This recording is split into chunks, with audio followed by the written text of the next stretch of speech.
Hello everyone, and welcome to another edition of the Indiana History Project. With this being Memorial Day weekend, we've decided to discuss how Memorial Day came into being. And with that, we have ladies of the Civil War. With us tonight, we have Lori Roberts. She's portraying Mrs. General Stonewall Jackson. Hi, good to be Welcome here. to the Indiana History Project, Lori. Thank you. It's good to be here. Also, we have Ginger East, and she is portraying a Southern belle. And we have AnnetteTaylor, and she's portraying a Northern belle. So we have both sides covered this evening. We'll start out with Mrs. General Stonewall Jackson and let her explain why she's dressed in black this evening. Well, my husband's passed on. He died on May 10th, so I have my mourning cockade with his likeness on it. I have a lock of his hair inside my locket, and I'm dressed in mourning, which is typical of what most women in the Civil War would have dressed because there were so many passing on. I do have some mourning jewelry on. It's also hair jewelry, and my dress is taffeta, which I'm not in first stage mourning because it wouldn't have been this elaborate. And your husband, he was mortally wounded at the Battle of Chancellorsville, is that correct? That's correct. He was shot and later found out it was from his own men who mistook him for a Union officer. And he was shot and taken about 25 miles from the battle site to a place called Guinea Station. And that's where he was for about a week and passed away on May 10th there in Guinea Station. It's on a Sunday. Yes, it was, which he always said he hoped that he would pass on a Sunday. So he did get his wish. Ginger, Yes. you want to explain your outfit for the audience and tell us how it came into being? Yes, this outfit, it would have been an afternoon tea dress. As you can see, it's got a long bodice here. In the afternoon, or during the day, you would have not shown any skin. So they would have added a sleeve here to the long, as you can see, so that you wouldn't show any of your skin during the day. So you would be what would be considered a true Southern belle, maybe a plantation belle? Yes, yes. Because the outfit looks very ornate. Mm-hmm. Yes. So this would be something that you would see somebody, a plantation owner's wife perhaps, wearing? Yes, yes, yeah. Annette, you're a Northern belle tonight. Yes. You want to explain your outfit? I will. I'm wearing, this is a sheer dress, called a sheer dress. In this case, it's a semi-sheer. Sheers and semi-sheers were very popular as a way to be cooler during the warmer months. And so women would wear them, just like Ginger said, you didn't want to show any skin. So you had to find other ways. Some of the dresses, this one is semi-sheer, you can't see all the way through it. But some dresses you actually can see all the way through. There's a famous picture of Rose O'Neal Greenhow, who was a spy for the Confederacy, and she lived in Washington City, which is what they called Washington, D.C. at the time. And she gathered information for the Confederates. But there's a famous picture of her with her daughter at the prison after they captured her, and she's wearing a sheer dress, and you can tell, you can see her skin through the dress. So that's what I'm wearing, is a sheer dress. Has a large print, which would mean that this is a dress that a woman who middle class to upper class would have had a dress probably like this. The sleeves are big. These are bishop sleeves, and it requires more fabric. That's why with the larger print you have to have more fabric so you can match the print. And so it would cost more money to buy the fabric or to have it made. So that's the reason. I'm wearing short gloves. Short gloves were very fashionable. These are crocheted gloves. And actually, the biggest fashion in gloves at the time were, none of us, or well, Gloria's, were the solid color gloves, not the ones like we're wearing, kind of wearing the old style. But the short gloves, they wanted their hands to look small and short. They wanted to look like they had an hourglass figure. So they did that by the dress construction. You can see that the arm size are off the shoulders, which makes your shoulders look broader. We all have the proper underclothing, including corsets, which narrows your waist, pushes everything up. And then you've got the big hoop that makes your skirt stick out. So this is an outfit that would probably be worn by a northern merchant's wife or perhaps Yes. an industrialist's wife? yes, yes, or I mean a lawyer's wife, or even women who were seamstresses would have been able to do clothes like that, because they could make them themselves, and especially if they had clients that were of the upper class, they would let them have their clothing as they got new clothing. And Of course. Hand-me-downs, so to speak. Exactly. Yes. Okay. Let's discuss how Memorial Day come into being. I know it started in the South, is that correct, as Decoration Day. If you two Southern ladies would like to comment a little bit on that. Lori, I'm sure you decorated your husband's grave several times over the years. Well, in 1866, after the war was over, a lot of the Southerners weren't properly buried. They were just buried wherever they could inter them. And some of the wives and mothers wanted proper burials for their sons and their husbands. So they went around and had a lot of these soldiers brought to certain cemeteries and buried, Confederate cemeteries. Some of them were buried near towns where they were killed. And so the ladies decided that there should be proper remembrances of their deceased loved ones. The Northerners had their own cemeteries, Gettysburg being one. The Southerners weren't allowed to be buried in those cemeteries. So after the war, it was very common for ladies to gather red roses and take them and place them on the headstones of the men who had passed away. And it became a yearly ritual that they did. Later, the United Daughters of the Confederacy adopted certain days that were Confederate Memorial Days, and they're still celebrated. Ginger, do you have anything you'd like to add on that? The reason that they picked the day, May the 30th, as the official Decoration Day was because it was not related to any battle whatsoever, so that no one could claim it as a date or time that a battle had occurred or stepped on anyone's, I guess you would say, toes. And they always wanted to do it in the spring because the flowers were in bloom. So that was two of the reasons that they picked that specific date to be the original Decoration Day. Oh, that's interesting. Now, from a northern perspective, would you like to add anything in here? I have actually read that there's a lot of dispute about where the first early Decoration Day practice began. I have heard about it being in the South, and I've heard about it being in the North, and probably there's no way to know for sure.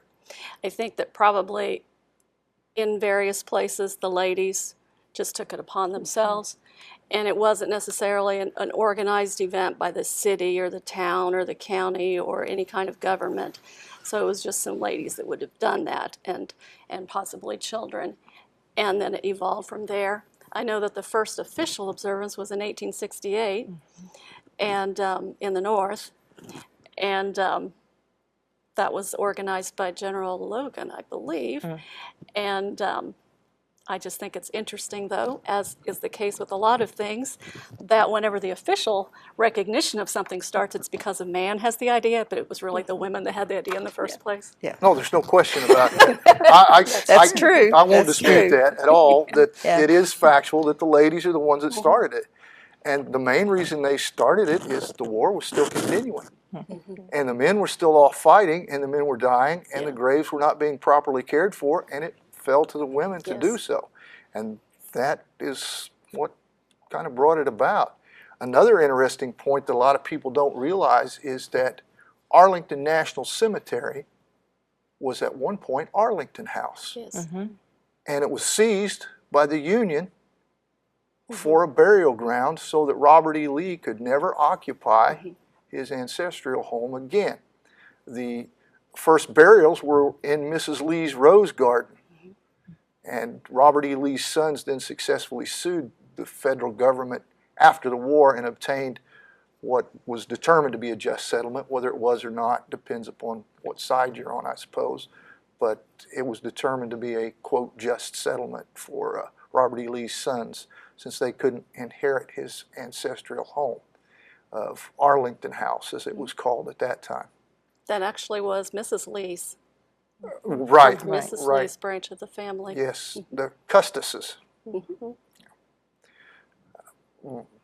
Mrs. Lee was actually a descendant of George Washington. Yes. By Mrs. Lee's father was the grandson, I believe, of Mrs. Washington. Okay, I knew it was there was a Custis. step in there Yes. somewhere. Mrs. Washington, George Washington's Yes, wife, Martha. was a Custis. Her first husband was a Custis. Okay. And he died, and she married George Washington, and she and George Washington never had any children. And so the two children that she did have were Custises from her first husband. And Mrs. Lee was a descendant of those people through her father, who was a Custis. Now we'll go back to Lori, because the other interesting point, we've mentioned General Lee, is Lexington, Virginia. If you would go into that, Ms. Jackson. Well, Lexington was the home of my husband before we met. General Jackson at the time was a professor at the Virginia Military Institute. And so that is where he hailed from for the period before we were married and then after we were married. Lexington is also where he is buried, and General Lee is also buried there as well. General Lee's buried in the chapel of Washington and Lee College, or has it been changed to university now? It's still college. College, okay. And that's where he's buried. And outside, if you walk outside of the chapel, right there you have Traveler buried very near to his master. And then General Jackson's horse, Little Sorrel, is buried in front of VMI. His bones are. So if you're ever traveling down through Virginia, Lexington, Virginia is an excellent place to visit. Now, Ginger, you hail from what part of the South? What part of the South do you claim as your home? Franklin, Tennessee. Franklin, Tennessee. Now, there was a battle there on November 30th, and as I recall, more generals were killed in that battle than any battle in history. Yes, there were. There's also 3 homes there that were used as hospitals during that period of time, and that would be the Lotes and the Carter and the Carton Plantation. In fact, the Carton Plantation is actually home of the widow of the South, which would be Carrie McGavick. They have a cemetery there where they gave 2 acres of land to bury the Confederate soldiers, which there's still quite a few that they have no idea who they are. They're just got unknown on them. A lot of family members still come, and they are able to go through a book that they have there to decide whether they have a family member that is buried there or not. It was a pretty bloody scene at that time. A lot of miscommunication with the battle, and was just... General Hood led the Southern troops at that battle, correct? Yes, he did. Now, Annette, talk to us a little bit about northern cemeteries. I know you're pretty well versed with Crown Hill as an example. Well, there are a lot of famous people, of course, buried at Crown Hill through all time periods, which even unrelated to the Civil War. There are a lot of cemeteries in Indiana with Civil War soldiers. I mean, all over the place. You can find them everywhere. Here in Lawrence County, we have actually at Breckenridge Cemetery, near Breckenridge Cemetery, there was a kind of a holding camp for prisoners of war, Confederate prisoners of war. And there is a memorial there for the soldiers that are there. There's a large group of Confederate soldiers that are buried there in a mass grave. And there are a few Union soldiers that are buried there as well that probably died from illness. They kept those soldiers there on their way between there, and then they were going on to Chicago, most likely, to other prisoner of war camps. But Breckenridge Cemetery is one local to here that there are some Civil War graves there. But I've seen them in a lot of cemeteries around here. Yes, when I was growing up, we owned a farm down around by Fayetteville, and along Indian Creek was the Old Bridge Church, and there was a cemetery there that was completely surrounded by our farm. And J.C. Pitt from the 32nd Indiana Infantry was buried in that particular cemetery.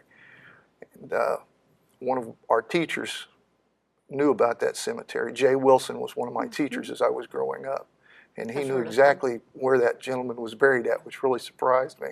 I thought, well, nobody knows about that. Oh yeah, I know where he's buried at. Jay Wilson knew all about the Civil War. Yes, he did. He did. Yes, and he's one guy that if I could go back and talk to a teacher, that'd be one guy I'd love to go back and talk to. I just never did get enough of the history that I think I should have. Now, Lori, we'll go back to the South again here. Around Lexington, there were several battles fought in and around Lexington. Were any Union troops interred on Southern soil? Well, they would have been, because after the battle, a lot of those soldiers were hastily buried, especially if they were retreating off the battlefield. Some of those Union losses, they didn't stick around to bury the dead, and they left. The townspeople would have had to bury some of the people. Fredericksburg, there was several that were buried.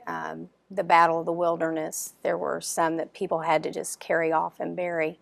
And for those soldiers, the Union would have sent for those, and a lot of those would have been, had someone dig those up, just like the Southerners, and they would have been taken to, for example, Stones River, Murfreesboro. There's a large Union cemetery there. Fredericksburg, a large Union cemetery, but if you want to find the Confederates, you have to go to the town cemeteries or whatever. But they were buried in the South, but their government, United States, buried those soldiers. And what role did Stonewall play at the Battle of Fredericksburg? Well, now in Fredericksburg, he would have been with Major Hill. His brother-in-law was also there. Lee used them because of my husband's ability to outflank, outmaneuver. Reconnoiter? Yes, he was quite good at that. Fredericksburg, the time of year that it was fought, it was very cold. A lot of those men had to go across the water, and it was freezing water. A lot of his troops were cold, and it was sleeting. So it was kind of a bad time of year that these men had to go through. My husband was very fortunate. Lee trusted him and gave him command during that battle. There was some recording that he said that he was able to do, which was why Chancellorsville was such a very good battle for him as far as strategic, not obviously for health reasons, but Lee was very trusting of him. And you brought up the Battle of Chancellorsville. If not for the death of Stonewall, many people believe that the Army of the Potomac would have been surrounded and crushed. What is your belief on that, Of Mrs. course, I Jackson? have every faith in my husband. I think he would have surpassed General Lee's impression of him. I think he was of the impression that you didn't wait and see what would happen. His thought was take the war, give them the bayonet, go ahead while you have the strike, the iron is hot, strike while the iron is hot. And he was known for making decisions such as that, and Lee trusted his judgment. I've always thought that had he lived, perhaps Gettysburg would have had a different outcome. I don't know, but that's always my opinion, that I think my husband would have possibly handled things differently than General Ewell did. You very well may not even have had a Gettysburg. It might have turned Chancellorsville in such a direction that Gettysburg would not have occurred. And the reason I say that is after your husband's mortal wounding, somehow a cavalry commander named Jeb Stuart wound up in charge of the infantry, and it just didn't work out, and he allowed Hooker to escape, basically, from Chancellorsville. When I think there was some misguided, I think General Stuart perhaps took his directions a little differently than what General Lee had hoped he would. He kind of had his own idea of how the battle should progress. So. And I know that your husband communicated with you quite at he length about what went on during the war. He did. We usually we wrote at least one letter a week, sometimes more than that. Of course, he never would mail any letters if they were going to be crossing on a Sunday. That was one of his rules. He didn't read mail on a Sunday. He didn't write letters on a Sunday. It was very hard for him to have a battle on a Sunday. That was something Manassas, he did not want to have that battle. First Manassas, July 21st, Sunday, 1861. Of course, it helped him remember my birthday, but other than that, he did not want to have battles on Sunday. Well, he couldn't forget your birthday. He was shot through the hand on that day, wasn't he? Exactly, yes. Now, Ginger, you want to talk a little more about Franklin. What type of houses and things would we find in Franklin, Tennessee back November 30th, 1864, around the time of the battle?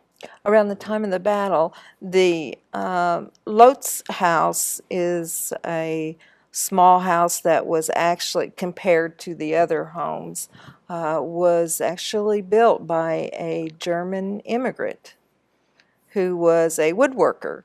And he had traveled up from the South trying to make his name in woodworking. And he wanted his home to be a showcase to his work. And so, it's a smaller home, but it was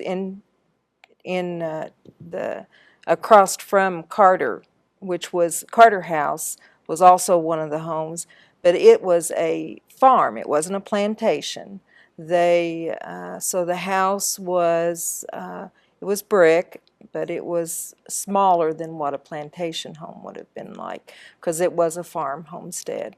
Then you get to Carton Plantation, and that was what you would see as a plantation that you would expect that you see like in Gone with the Wind. It was a very large plantation, had the formal gardens, and was what you would see. The battle that happened actually happened right outside of Carter. Lotes house is across the street from Carter, the Carter house. And the battle that happened, they hid in the basement. Everyone from the Lotes house hid in the basement of the Carter home because they didn't have a basement in their house. If you can imagine the battle going on outside and everyone hiding in this basement that was not finished on one end, and walking out the next day and just walking over just knee deep in bodies. They had to be buried. You're talking about Decoration Day. They hastily buried everyone that died during that battle, and when they had to bury them in shallow graves. So when springtime come, when they wanted to take their farm back and farm, here is all these bodies working up their bones, so they had to dig them up and rebury them so that they could take over their farmland. They were farmers. They had to earn a keep. Earn a keep and had to feed their families. Now, Now, things were a lot different in and around Indianapolis where you were at during the war. Is that correct, Annette? Yes, well, there weren't any battles Correct. in Indianapolis, and there weren't many battles actually in the north at all. Some smaller action occurred, but nothing in Indianapolis. However, in Indianapolis in 1863, during the battle at Gettysburg in July, General John Hunt Morgan of the Confederacy invaded Indiana through Kentucky, and he came up through Corydon, and they actually thought he might come as far north as Mitchell, Indiana. He didn't, but they thought he might. But He knew better. Yeah, he did. He knew that the Yankees were coming, huh? They came down from Indianapolis. The Union soldiers that were up there, General Lew Wallace, came down this way, and he came. I know they chased them through Vernon, in Jennings County, correct, and briefly occupied a home there. General Wallace did, chasing them out. They called up the militia from all the different areas. I'm sure that men from here answered that call. I know that I'm originally from Greenfield, Indiana. That's where I'm originally from. And I know just from doing some other research at other times that there are a couple of men from Greenfield, Indiana that were in the militia, and they were killed in the eastern part of Indiana, close to Ohio, as they were chasing Morgan and his guys out of Indiana. And they were killed by friendly fire. The road was kind of snaking along, and it was night, and in the confusion they thought they saw the lights and they thought it was Morgan's guys, but it was, and they were killed. But I read that during doing some research, but no, we didn't have any battles per se in our state. But you had a large prisoner of war camp. Yes. That was named after the governor, wasn't Governor it? Morton. Yes. Mm-hmm. Yes. Governor Morton. And do we still have Confederates buried here on Hoosier soil? Oh, yes. Yes. At Crown Hill, don't we? There are, yeah. Yeah. And like I mentioned, there are some here in Lawrence County too, at the Breckenridge Cemetery that I mentioned. There's a lot of them that are there. I don't know. I don't remember how many. They probably don't know for sure. You mentioned Jay Wilson. Yes. He was instrumental in getting that memorial and that recognition for those people. Of course, no question. Years and years ago. And I've been involved, and so has Lori, with some memorial services that we've done there through the years at different times. But yeah, so they are everywhere. And also during Morgan's raid, there would have been, as in any kind of action, there were always men that would desert or would get left behind for some reason or other. And so, they may be wounded and they die, and like she said, the people here would have buried them. Well, now they are buried in Corydon. And yes, and their families back home would not necessarily know where they were, because the people wouldn't know who they were necessarily or where they were from. Well, honorable soldiers were treated honorably on both sides of the war, really and truly. Even though we were at war with each other, there was a brotherhood. There's a video out called West Point Classmates, Civil War Enemies. It's a very good video. And of course, a lot of the generals from both sides, Mrs. Jackson is down there smiling, so she has heard of that, I'm sure. Now, Lori, how many friends did the general have that were considered Northerners that he had met at West Point? Well, one of his very close, dear friends is the father of his first wife, Eleanor Junkin. Her father was a Unionist, and when the war began, like a lot of his close friends who didn't side with the South, for a time they lost touch, obviously. General Jackson's sister, Laura, was loyal to the Union, and for a time they lost touch. And during the war, he still wrote letters to his nephew and to his sister.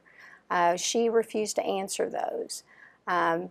And she ended up, after he passed away, we did correspond and we spoke, but she remained loyal to the Union. So even his close, it was on both sides, family. You had, he still had family who lived in what is now West Virginia, because in 1863 the Union took part of the state of Virginia and made it West Virginia. And that's where his family that's left still lived, in Clarksburg, which is now West Virginia. And he did have friends that he knew from West Point, but Sure. Some of those sided with the North. And what class of West Point did he graduate? He graduated in the class of 47. 47. As I remembered, 46 was, quote, the class that the stars fell on. Yes. And a lot of the generals from the Civil War, McClellan being one, Yes. came from the class of 46. Now, we'll go back to Franklin, Tennessee here with Ginger. And Ginger, after the battle at Franklin, how much of the pestilence did you have to put up with in that city, as opposed to like Gettysburg, where the bottle flies were for miles on the fence rails? Was there any pestilence like that since it was fought in November? Yes, it was still? just, it was in November, and it was cooler temperature, which helped greatly. But still yet, the body masses were just so huge that they had to just dig big graves, pit graves, to put everything in. And they tried to cover some over with stone and with things so that nothing would dig them up. But the animals that were left were rooting around, the dogs and all. And it got really bad in the spring, because when they wanted to go and plow after the rains and everything, all this was working back up out of the ground where they had actually buried in such shallow graves. So that's when they decided they needed to form a committee, get and bury them properly. Did the women of the South honor the Union dead, like they did their own flowers, things like that on their graves? They tried to be very respectful. They did not want to disrespect them, but they took care of their own first. But yes, they did. And Carrie McGavick is the one that actually started, as I said, as the widow of the South. She actually put 2 acres aside to bury the Confederates. Now, the Union are buried in a separate cemetery.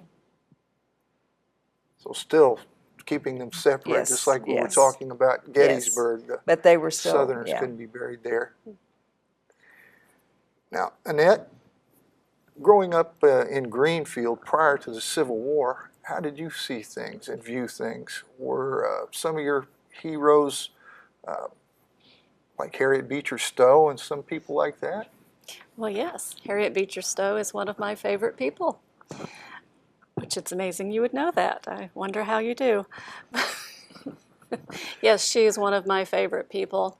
I like the women that, like now looking back, that I can look back at, and they did something that I admire. And I admire, for one thing, she was just the fact that she published books as a female was amazing.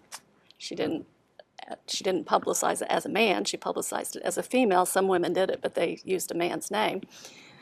And also, the whole Beecher family is very interesting. They were all abolitionists.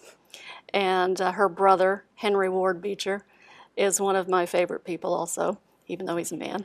He's one of my favorite people. He was a minister. In fact, at the time of the Civil War and prior to the Civil War, he would have been more famous than she was. Everyone would have known who he was. But have you heard of Beecher's Bibles? No, I haven't. Beecher's Bibles, this was prior to the Civil War. This was during the days of Bleeding Kansas, the Kansas and Missouri, the struggle as to what was going to become of Kansas, whether it would be a free state or a slave state. And this was the rise of John Brown. And Henry Ward Beecher was a minister in New York, And he did live in Indiana. There's an Indiana connection. He lived in Cincinnati, and he lived in when he first became a minister, he lived in, I think it's Lawrenceburg. He lived in Indiana briefly before he moved east. And Harriet Beecher Stowe also lived in Cincinnati. She and her husband, that's where they met. But Henry Ward Beecher was part of the abolitionist societies, and they would send guns to Kansas, and they said they were Bibles. So the kind of the joke at the time, Beecher's Bibles, it would be in the political cartoons, Beecher's Bibles, and it was shipments of guns. But that's Henry, that's Harriet's brother. She had a large family as far as siblings, and she was an educated lady during that time. Her father was also a minister, well known for his time, and he believed that all of his children should have an education. Bowdoin College. Yes. Yes. And what's famous about Bowdoin College? I can't recall. Joshua Lawrence Chamberlain, Okay. the hero of Little Round Top. But going back, what is one of your favorite books that Harriet Beecher Stowe wrote? Why, Uncle Tom's Cabin, of course. Uncle Tom's Cabin. Yes. And Abraham Lincoln told her when he met her that he wanted to meet the lady that had started this war. And of course, she didn't really start the war, but what he meant was her book, Uncle Tom's Cabin, ignited a lot of, not that the controversy wasn't already there, it was, but it kind of brought it out into the open. Yes. So, over slavery.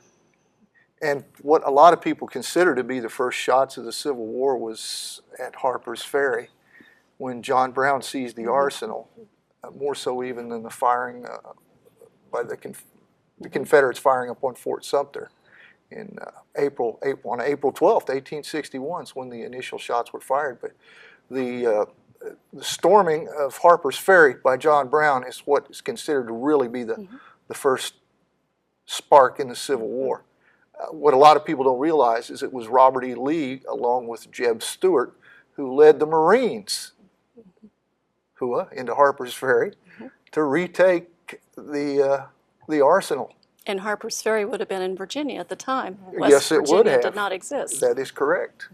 Harper's Ferry, Virginia. And John Brown was executed for treason to the state of Virginia.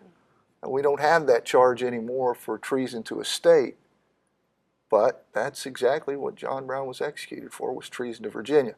And that really got the fuse lit on the Civil War, if you want to really trace it back. Now, Lori, when all that happened, what was Stonewall's view when he was down at VMI teaching the cadets? Well, I remember when that happened, he was concerned, obviously, that Brown was going to start, incite a riot. He talked about that. But at the time that he was jailed and was going to be hung, my husband took cadets, and they went to watch the hanging. And I remember he had written a letter and said that the priest or chaplain had went and talked to him. And my husband was very religious, and so he worried about his soul, just like he worried about anyone else's soul. And he commented in a letter that he was quite perplexed why Brown didn't take the initiative to have a minister come and talk to him right before he was hanged. And he refused. He didn't have the minister come. And my husband said they watched as, he was hanged and watched them take the body out, and that bothered him. He was concerned for his soul, just as he would have been anyone else. And that's the one thing I do remember about him, observing the hanging and such. But he was loyal to the state of Virginia, and when Virginia seceded, he went with the state. But even the mighty Stonewall, as religious as he was, he respected other people's views. Yes, he did. There was a general under his command that was an atheist, wasn't there?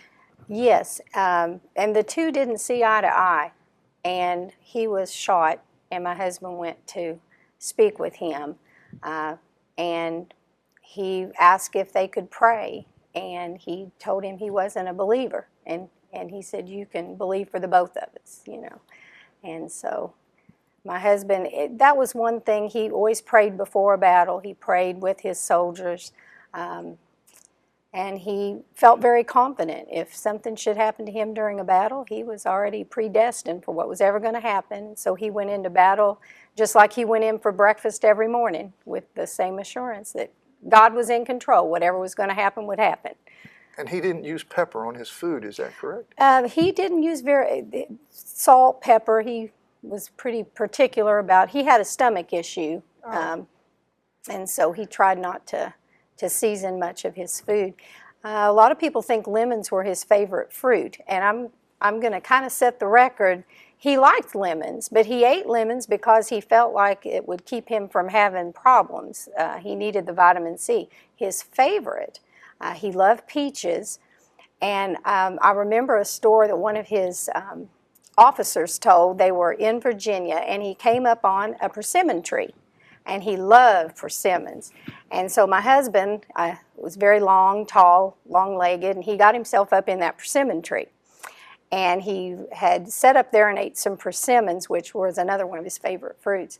And then he couldn't get himself down. And so the officers were afraid to laugh because they knew my husband took things pretty serious.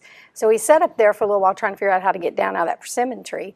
And then he saw how comical it was, him up there with his big long legs hanging down over the side of the limb, and then he got quite tickled at himself, and they had quite a good laugh. But he said those were the best persimmons he had ever eaten.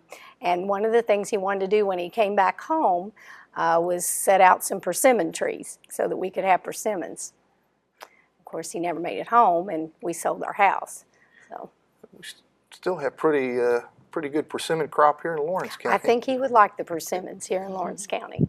I don't think he ever had persimmon pudding, though, but he'd probably like it. There was one thing that I found unique about your husband and Robert E. Lee, is in their death dreams or death throes, they both called for the same man, A.P. Hill. Is that true? That is true. I was with my husband right before he passed, and I believe he was calling out commands of things that had already happened.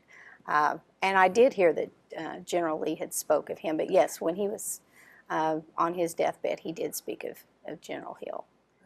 Well, General Hill was well known for coming up from Harper's Ferry and basically saving the Confederate Army on September 17th, 1862, at the Battle of Sharpsburg. We'll call it Sharpsburg for you Southern folks. It's Antietam for the Northerners. Now, Ginger, the Battle of Franklin, that was known as the Battle of Franklin on both sides, is that correct? Or did the Northerners use another name? I know the Northerners like to name them after streams, where the Southerners like to name them after towns, like Sharpsburg and Antietam. Antietam was the creek that ran through there. Do you recall any other name used for the Battle of Franklin? No?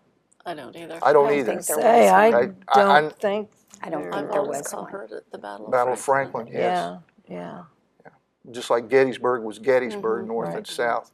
But you'll find several different periods where the stream was used as opposed to the town, and the Southerners used the town and the Northerners used the stream. It's like the Army of Northern Virginia. It's an area, part of the country, versus the Army of the Potomac, named after a river. And you'll find the Northern armies, a lot of them were named after the rivers. The Army of the James was another example. The Army of the Ohio, I believe that was Buell. It goes on and on. But that's just a little anecdote from the Civil War. I know a lot about the military side, and I'm trying to learn here about the side that the ladies went through and what they had to go through. Now, Annette, when you were in Greenfield, Indiana, growing up, how did your folks tell you about the Civil War? Were they strictly abolitionists, or were they? There would have been people that would have been abolitionists. Most people were not. Most people were not abolitionists, that is, especially in this part of the country. Most of your abolitionists would have been further east. There would have been some who were, though. There were a lot of abolitionists. There was a lot of Underground Railroad activity through Indiana. So those folks would have been abolitionists. So yes. I remember Franklin, Indiana, which isn't very far, had a No. stop on the Underground Railroad. It's not very far from Greenfield, really. Franklin No, had a it's stop not. on the Underground Railroad.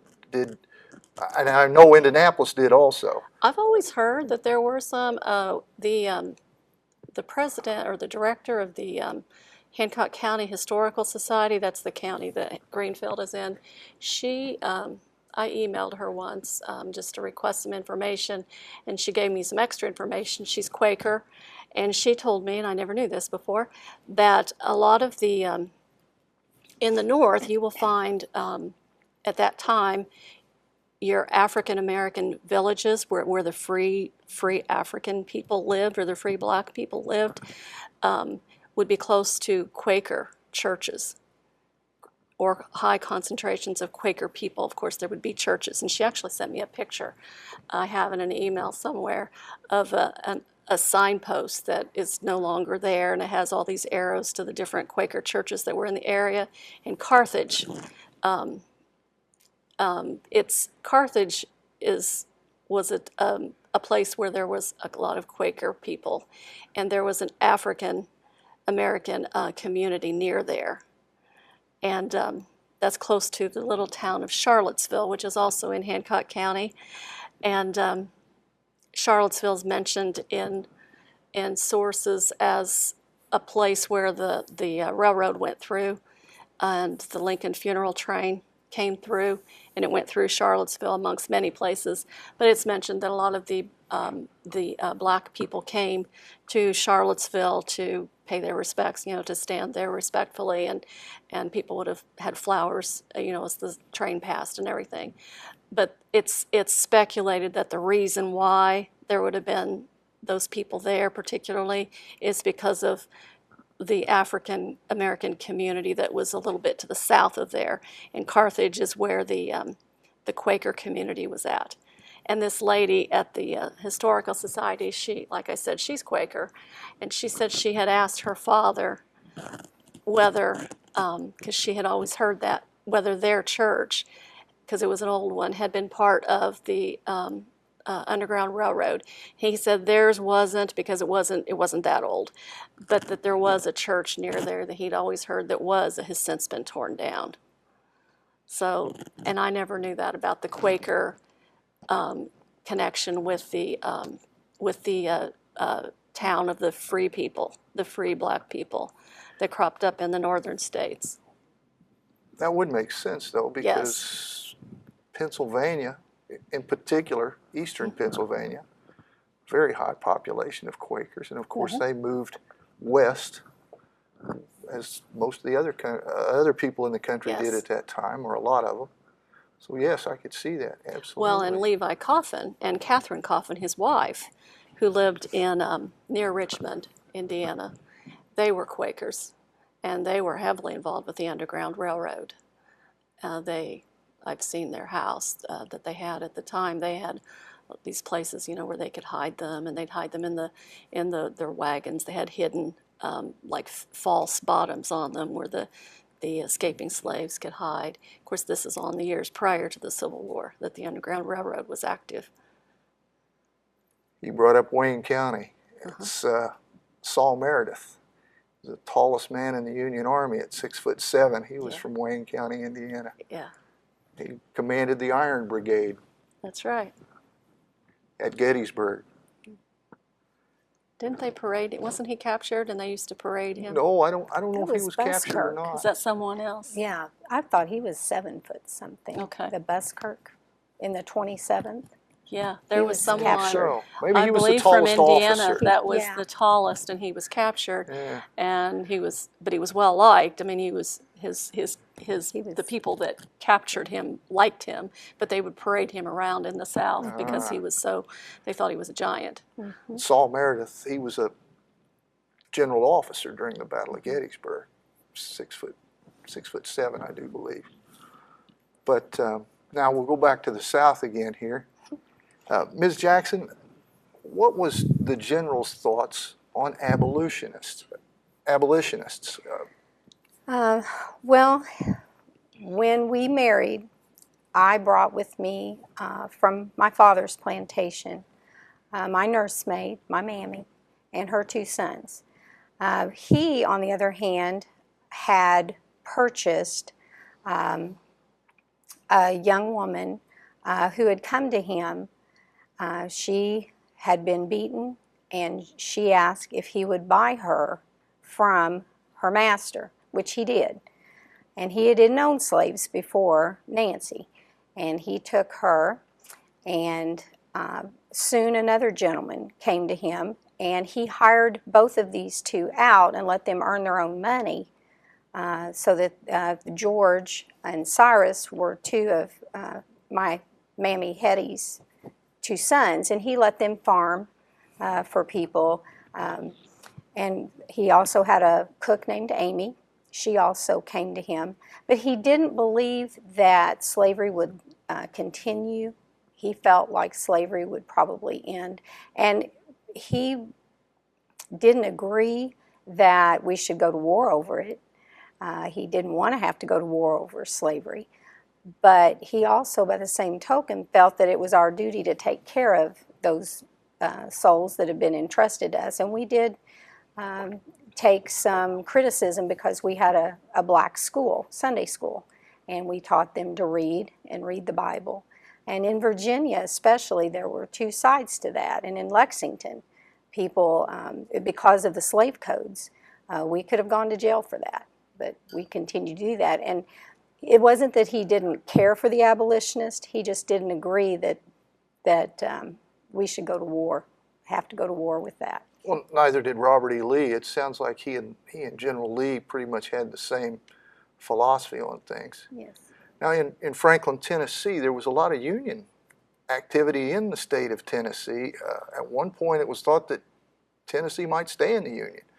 We get that when we see Andrew Johnson, as an example, being selected as vice president for Lincoln's 2nd term and then becoming president on Lincoln's assassination. But what was the thoughts in and around the area of Tennessee you were in as far as slavery went? Well, in the area that I was in, of course, the Carton Plantation, which was not far from where I lived, did have slaves, but it was, I'm not sure how many acres. Was it 2,000? It's about 1,800, 1,800 to 2,000 acres of land. And so, yes, they did have slaves there.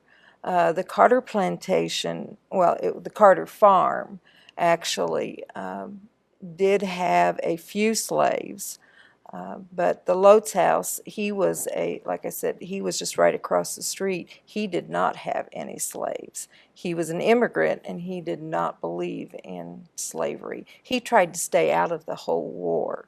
He didn't want anything to do with it. He wanted to live his life, but by the luck of the draw, he was right in the middle of it.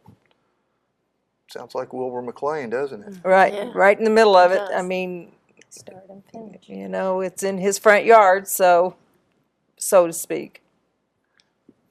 And in the North, we know exactly how the Northerners felt about it. But what did the Northerners do to further their view? I know you're a staunch abolitionist. If you're a big fan of Harriet Beecher Stowe, so what did you do to foster this farther in the North?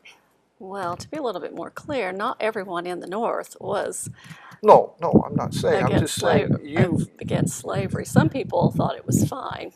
In the beginning of the war, probably nobody, except for those people who were abolitionists, thought it had anything to do with slavery as far as getting rid of slavery. But as the war went on, of course, it became more of a political issue.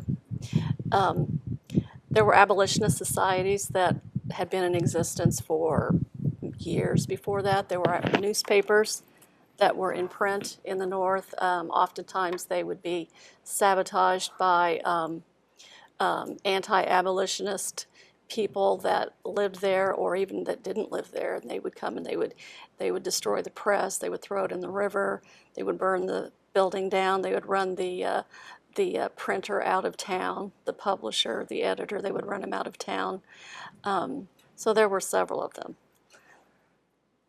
Several of them. Several of them, yes. And they started in the east, and they started working their way towards the west. I mean, they went all the way out to Illinois and into Missouri. Yes. Well, that's interesting. That's one part of the Civil War that I did not realize was going on northern soil. But it doesn't surprise me any. There's a new movie getting ready to come out, or it has been released, called Copperhead. Is that released yet, ladies? I don't think it's so. the end of, I think they said it would be the end of May, 1st of June, maybe, before Yeah, I don't think even it's out select cities. Yeah. Select cities, okay. And there were a lot of copperheads in Indiana. Yes. And we're not yes. talking about the snakes. No, I'm confident of that, even though Lincoln's boyhood home is down in Spencer County. And that's where his mother's buried too, is there in Spencer County. Yes. Now, let's talk about more modern day things here with Lexington, Virginia, and that area. How many, let's say I watch this show and I decide I want to take a Civil War tour to Virginia. How many, just a quick rundown of the different battlefields that I've been to Newmarket and things like that. Right. But the different battlefields that you might think of that would be interesting for people to go and view. Well, urban sprawl has taken a lot of the battlefields. So when you go into Virginia, obviously you want to see the battle where Chancellorsville was and Fredericksburg. The Wilderness is actually, they have purchased, we belong to the Civil War Trust, and they've purchased additional lands, battlefields recently. The Wilderness is basically, what's left of it is at a crossroads. It's an intersection. And driving into the area where this battle took place, you have a marker along the road, Civil War marker, and you expect that you're going to drive up on the battlefield. But when you get there, that's about all there is. It's a busy intersection. You drive farther down the intersection, and parts of the battlefield of Chancellorsville are on both sides of the divided highway where the Chancellor House was. That's gone. All that's left now is the ruins. But obviously, if you're interested in driving to battles, you could spend a good week just driving to all the battles near Virginia that happened within, just driving out from Washington, D.C. even. So Fredericksburg, Chancellorsville, the Wilderness, Spotsylvania, Courthouse, where my mind's blank. I can't think of anything else off the top of my head. And I know there's lots, but Newmarket would come to mind. Yeah, well, you mentioned where Newmarket. The cadets, yes. and of course, Bull Run. Manassas, Bristol Station. Bristol Station was another one that it was before they got to Manassas. That was a skirmish, a small battle that took place, and that actual battlefield was just purchased. Lots. There's a home development going in there, and so the trust was able to purchase that. So a lot of these battlefields don't have the draw that Gettysburg has or Antietam. They're small, but they need to be preserved because there are Yellow soldiers. Tavern, that's where Stuart was mortally wounded. Yes. Yeah. Now, the Ginger, you've got is it a national military park there in Franklin? Or is it a state military park where the battle actually took place at?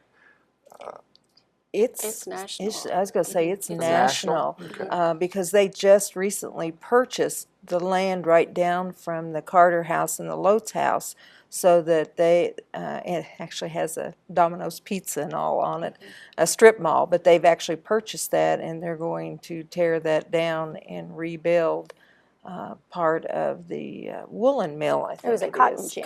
Cotton gin, that's it, yeah. That's wonderful news that the urban sprawl isn't destroying every battlefield. Of course, here in Indiana, we had really only one true battle, and that was at Corydon. There were some skirmishes. Yeah. The first Union town to be captured was Newburgh, Indiana, during the Civil War by Stovepipe Johnson, and we'll have to leave that for another show because we're running out of time here. I want to thank Lori Roberts, a.k.a. General Mrs. Stonewall Jackson. I want to thank Ginger East for coming in as a Southern Belle, and of course AnnetteTaylor, no stranger to the Indiana History Project. I want to thank you three ladies for coming. It's been a real pleasure having you on this episode of the Indiana History Project. For the Indiana History Project, I'm Brad Bough. Request that you would look us up on Facebook and like us there. And reminding you, since it's Memorial Day weekend, that if you love your freedom, be sure and thank a veteran. So long, everyone. We'll see you next time.